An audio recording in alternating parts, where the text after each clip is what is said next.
Setelah membahas dan mendiskusikan mengenai kesiapsiagaan bencana dan definisi atau pengertian bencana secara umum, pada kesempatan kali ini, pada video kali ini, kita akan mulai membahas mengenai contoh-contoh bencana.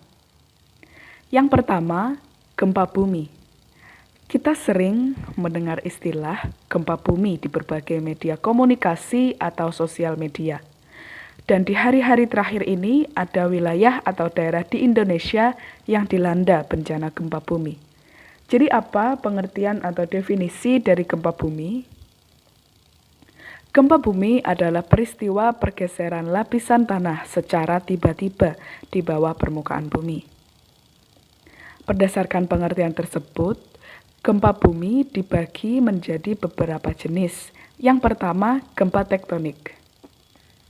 Gempa tektonik adalah gempa yang disebabkan oleh pergeseran lempengan bumi. Yang kedua, gempa vulkanik.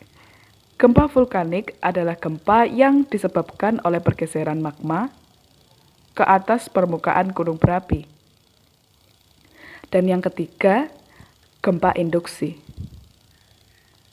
Gempa induksi adalah gempa yang disebabkan oleh pelepasan energi akibat sumber-sumber lainnya. Akibat gempa bumi yang bisa kita perhatikan dari kejadian-kejadian yang pernah melanda di berbagai daerah yang terkena bencana gempa bumi, gempa bisa menghancurkan bangunan jika goncangannya keras. Gempa mengakibatkan kerugian baik harta maupun jiwa. Jatuhnya korban jiwa biasanya karena tertimpa reruntuhan bangunan atau terkena longsoran. Pusat gempa bumi disebut hipocentrum, biasanya berada jauh di bawah permukaan tanah, sedangkan epicentrum adalah titik di permukaan bumi tepat di atas pusat gempa. Kerugian yang dialami oleh masyarakat atau daerah yang dilanda gempa bumi, yang terkena musibah gempa bumi, yang paling besar biasanya berada di epicentrum atau titik pusat gempa di atas permukaan bumi, karena di epicentrum guncangan atau gelombang gempa bumi yang di epicentrum daripada di daerah lainnya yang lebih jauh dari epicentrum adalah yang paling besar, sehingga kerugian yang dialami juga yang paling besar. Kesiapsiagaan ancaman gempa. Beberapa hal yang bisa kita lakukan untuk mengantisipasi bencana gempa bumi. Yang pertama, kita perlu memperhatikan letak pintu darurat, tangga darurat, dan tempat evakuasi lainnya. Yang kedua, perhatikan tempat-tempat berbahaya ketika gempa terjadi, misalnya di dekat kaca yang perlu kita hindari. Yang ketiga, catat dan simpan nomor-nomor telepon penting seperti rumah sakit, pemadam kebakaran, dan lain sebagainya. Dan yang terakhir, selalu matikan keran air, kompor, gas, dan alat-alat listrik jika sudah selesai digunakan.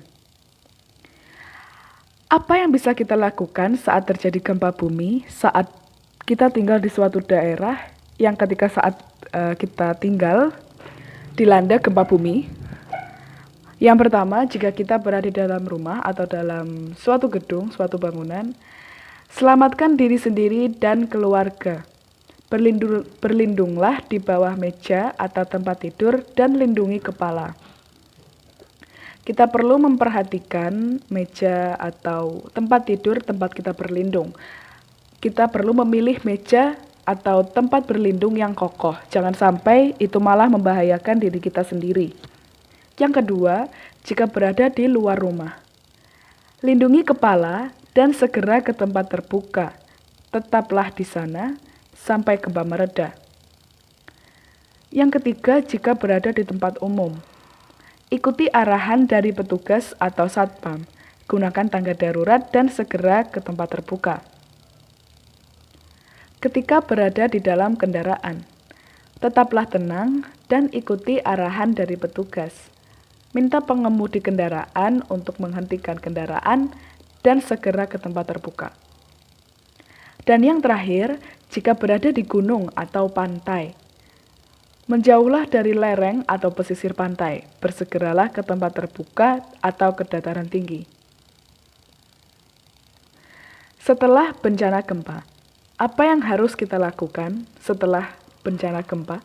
Yang pertama, bila masih berada di dalam ruangan, segeralah keluar. Yang kedua, periksa keadaan dirimu sendiri. Yang ketiga, minta pertolongan orang dewasa untuk mematikan aliran listrik dan gas. Yang keempat, jangan pernah menyalakan api. Yang kelima, jika mampu, berilah pertolongan pada orang-orang di sekitarmu.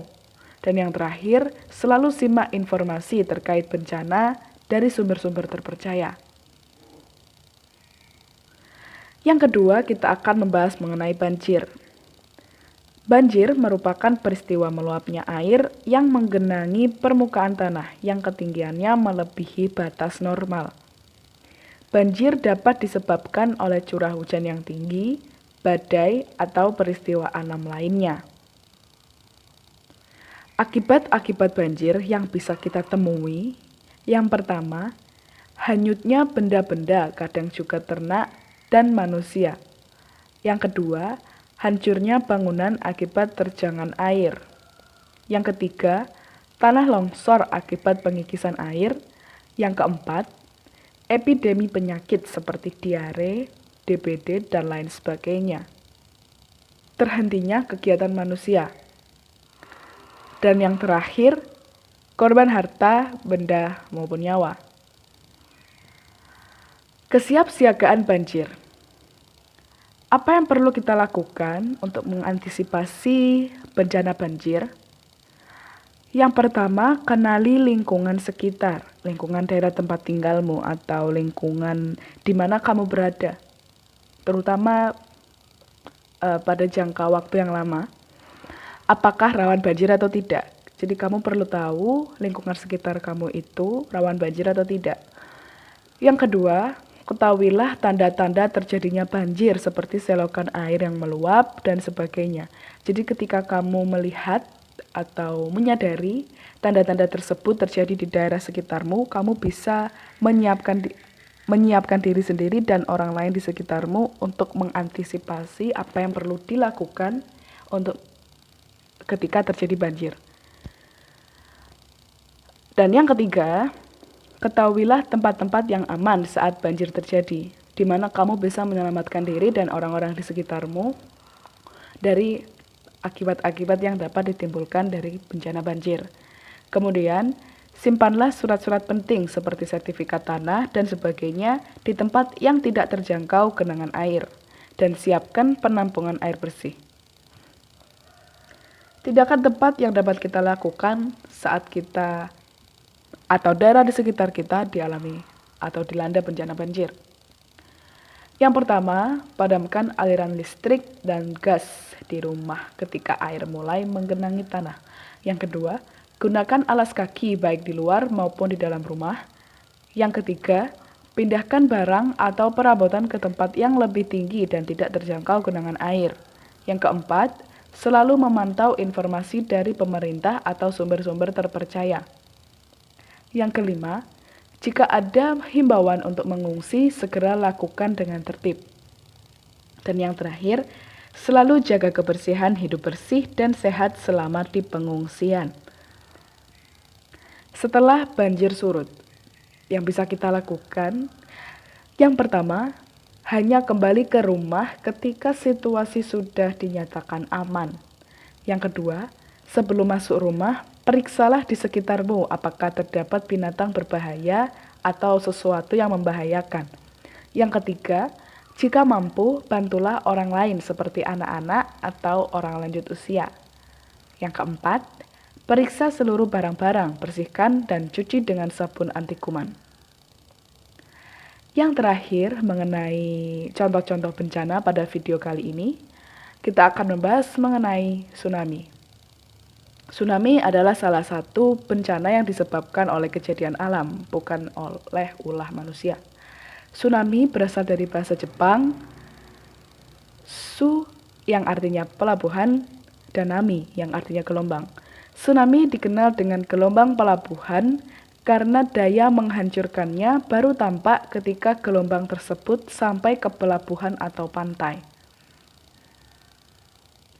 Dampak yang diakibatkan oleh bencana tsunami, kita sudah menemukan beberapa dari bencana-bencana sebelumnya juga. Yang pertama, mengakibatkan banjir dan genangan air di daratan. Yang kedua, menimbulkan kerusakan baik sarana maupun prasarana. Yang ketiga, pencemaran lingkungan termasuk pencemaran sumber air. Dan yang terakhir, tsunami pasti mengakibatkan korban harta dan jiwa. Kesiapsiagaan tsunami. Berikut kesiapsiagaan tsunami. Yang pertama, kenalilah tanda terjadinya tsunami. Tsunami biasanya didahului oleh gempa besar. Gempa yang menimbulkan tsunami paling tidak berkekuatan 6,5 skala Richter. Selain itu, sebelum gelombang tsunami datang, air laut akan surut melewati garis pantai normal. Kita perlu mengenali tanda-tanda terjadinya tsunami karena tsunami termasuk salah satu bencana yang sangat berbahaya yang bisa mengakibatkan kerugian yang sangat besar, sehingga saat kita melihat tanda-tanda atau gejala-gejala terjadinya tsunami, kita bisa segera menyelamatkan diri dan orang-orang di sekitar kita. Dan yang kedua, kita perlu tahu jalur evakuasi saat terjadi tsunami. Kenalilah jalur tercepat menuju tempat atau dataran tinggi yang tidak akan terendam genangan gelombang tsunami. Jika tidak melihat ada dataran yang lebih tinggi, pilihlah gedung tinggi, minimal 3 lantai, dengan konstruksi yang kuat. Selamat dari tsunami. Jika gelombang tsunami datang, kamu tidak punya banyak waktu untuk menyelamatkan diri, maka penting bagimu untuk bertindak dan berpikir cepat dan tepat. Bergeraklah sesuai jalur evakuasi. Jika kamu tidak mengetahui jalur evakuasi, bergeraklah ke tempat yang tinggi. Dan jika kamu yakin tanda-tanda yang kamu temui adalah tanda-tanda terjadinya tsunami, ajaklah orang di sekitarmu untuk menyelamatkan diri. Jika gelombang tsunami menghanyutkanmu, carilah benda-benda terapung yang dapat dijadikan rakit. Berpeganglah erat pada benda itu dan usahakan tetap berada di permukaan air. Dan yang terakhir, tindakan yang tepat sesudah gelombang tsunami. Apa yang bisa kita lakukan? Kita tidak boleh panik dan sedih. Kepanikan dan kesedihan tentu akan mewarnai sekitar kita setelah tsunami melanda. Kuatkan hati untuk menghadapi kenyataan. Selalu ikuti himbauan dari pemerintah atau regu penyelamat. Jalinlah komunikasi dan kerjasama dengan warga sekitar. Jika kamu cukup kuat, bantulah keluarga atau tetanggamu yang lebih lemah.